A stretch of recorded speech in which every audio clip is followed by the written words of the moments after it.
पूर्णिया में बनने वाले NH 107 बाईपास के लिए भूमि अधिग्रहण के उचित मुआवजे के लिए पुनः सर्वेक्षण करने की मांग। राष्ट्रीय जनता दल के जिला व्यावसायिक प्रकोष्ठ के प्रधान महासचिव सुनील कुमार शाह ने राज्य सरकार से मांग किया है कि पूर्णिया में मरंगा से मधुबनी NH 107 बाईपास चौड़ीकरण निर्माण में जो भूमि अधिग्रहण किया गया है उसमें भूस्वामियों को उचित मुआवजा दिया जाए। उन्होंने कहा कि यह भूमि कृषि योग्य भूमि नहीं है। इस भूमि पर लगभग हजारों घर बने हुए हैं।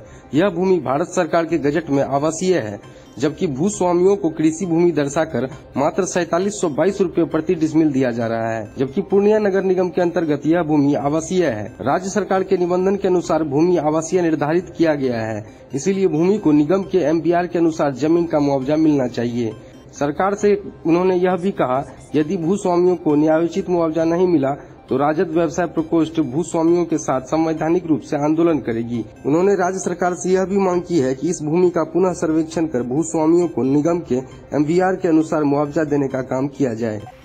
बताइए क्या मामला है जमीन का? ये जमीन जो है हम लोग का गवर्नमेंट की तरफ से एक्वायर किया गया है NHAI के तरह, जो कि हम लोग ज़मीन देने के लिए एकदम तैयार है। सड़क बनेगी, अच्छी बात है, लेकिन हम लोगों का ज़मीन जो है मुख्य सड़क के किनारे में है, NH 7 के किनारे में है। उसको जो है कृषि कह करके जो है मुआवजा 4722 रुपया पर डिसमिल के हिसाब से दिया गया है, जो कि एकदम अन्याय है। जो कि हम लोग जिस समय भी ज़मीन इसको खरीदे थे उस समय हम लोगों को रजिस्ट्री कराने में 1.5 लाख रुपया लगा था।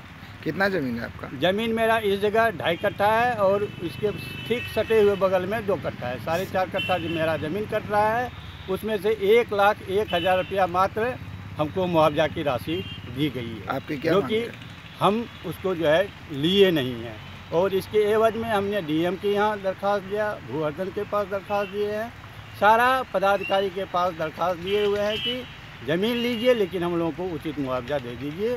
हम लोग को कोई संकोच नहीं है ज़मीन देने में।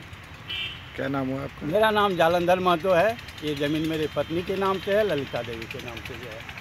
और ये जो है हम लोग जो है पेट काट करके ज़मीन जो है खरीदे, बसने के लिए खरीदे, व्यवसाय के लिए खरीदे थे, जो कि अब नहीं हो रहा है क्योंकि ज़मीन अधिग्रहित की गई है। इसलिए इसको जो है हम लोग जो है विरोध कर रहे हैं। हम लोग को उचित मुआवजा दिया जाए, बस यही कहना है। उचित मुआवजा दे दे, ज़मीन हम लोग देने के लिए तैयार हैं। बताइए ज़मीन का क्या मामला है? यह ज़मीन का मामला है कि जो यह ज़मीन सरकार जो है NH बनाने के लिए अधिग्रहण कर लिया है। अधिग्रहण करने के बावजूद जो है बगल के ही पड़ोसी को जो कि 7 लाख कट्ठा उनको रेट लगाया है, और हम लोगों को काफ़ी बहुत कम रकम 4722 रुपया डिसमिल लगाया है प्रति।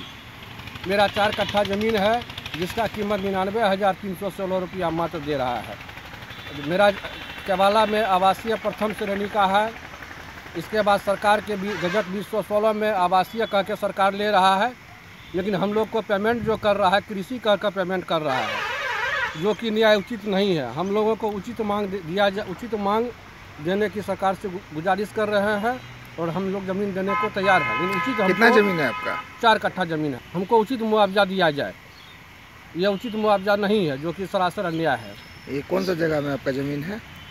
ज़मीन हो गया नहर के पास, मेन रोड से सटा हुआ NH 107 के बगल में। और यह ज़मीन व्यावसायिक दृष्टिकोण से है, जो कि कृषि कह दिया है। 4 कट्ठा ज़मीन ऐसे भी अथी में नहीं आता है, क्या कहते हैं, कृषि में नहीं आता है। 8 डिसमिल ज़मीन शहर नगर निगम के इससे दूरी इसका 1.5 किलोमीटर मात्र है, जबकि नगर निगम में इसका मोटेशन किया हुआ, रसीद कटा हुआ है। क्या नाम हुआ आपका? मेरा नाम सुनील कुमार शाह।